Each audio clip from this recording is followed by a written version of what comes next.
author of Say More and the host of the new show, The Briefing on MSNBC, Jen Psaki. And the first 100 days have also included an overt attack on the press, which is nothing new, but this is quite extreme in this case, kicking the AP out for not going along with Gulf of America. At one point, just canceling all the wire photos from being able to be in the press gaggle, is my understanding. Are you worried about journalists caving to the pressure of the Trump administration and denying the public the truth that they need to hear?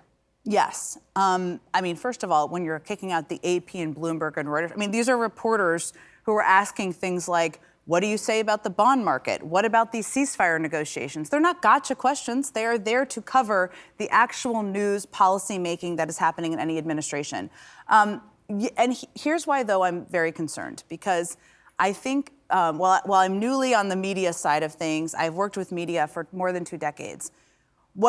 Where the decisions are made are often behind the scenes. So there's no media organization or media outlet or reporter who's going to say, we are going to obey in advance now. That's not how it's going to work. What happens is stories are killed. Voices aren't invited on. Stories are muted. They're watered down. We've obviously seen this happen recently. We don't know all the details behind the scenes with 60 Minutes, but the resignation of Bill Owens resigning is a significant statement of what they felt they were experiencing on one of the nation's... Scott Pelley, at the end of 60 Minutes on Sunday night, directly tied it to the pressure that Paramount is feeling about having their broadcast license held up by Trump and the FCC. And that is a significant statement by Scott Pelley, who has been a down-the-middle, straight news journalist who's covered war zones, multiple presidents, had tough interviews with all of them. What I mean is we don't know all the details, of course, of everything that happened. We will eventually know. If Paramount ends up folding to Trump, then we'll know the details. We will know more.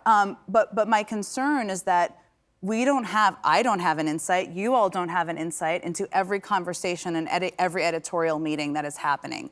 I think most journalists are there to hold truth to power, to hold people to account, to follow the story. But where does the pressure come from at the top? And how do people respond to that? And how does that manifest itself and what news ends up on the front pages and on television? And those are pieces that you're not going to see all the behind-the-scenes conversations on. You had confrontational press when you were the press secretary. You see Caroline Leavitt up there doing her thing. First of all, not an easy job for someone that young, you know. For anyone, but yes, for anyone, no. Sure. But the older you get, the thicker your skin gets. That's true. What do you think of the job she's doing so far? She is serving one person. He selected her for that reason. She can command the room. But what she's not doing is using it as a room to provide accurate information to the public, using it as a room to be a defender and an advocate for the need to do that. And are you prepared for when she attacks you for saying that? I am. It's okay. Come on down. Okay, great.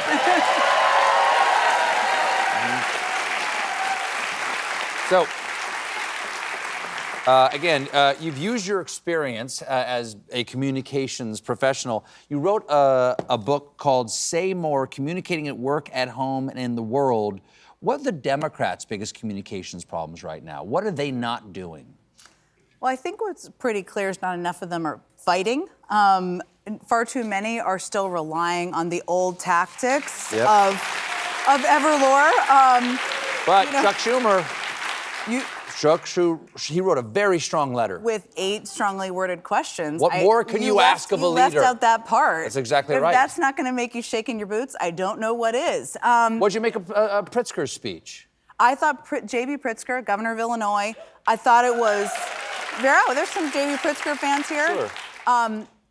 It was incredibly powerful and strong. The message he was sending was, I'm a fighter. I'm going to say the things. I'm going to call out the do-nothing Democrats, his words, not my words. He's going to call out what he's seeing in the Trump administration. And I think what we're seeing right now is there is a divide, basically. There are people who are out there doing stuff. And by doing stuff, I mean, it can be anything.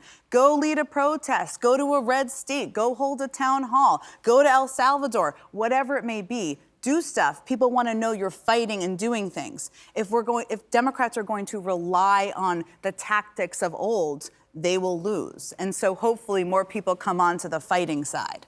We're going to take another break. We'll be right back with more Jen Psaki. Everybody, stick around.